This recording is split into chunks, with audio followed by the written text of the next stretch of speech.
जोड़ी बना बल पाउन के ही हाथ हो।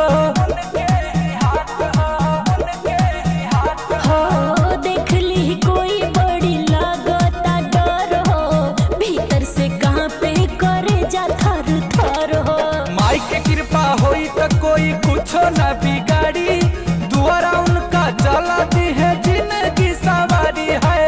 लौटल जाई चलती ना लेट करे के, मेला में यहा जान भेंट करे के। हाँ, मैया के दर्शन भर पेट करे के, मेला में यहा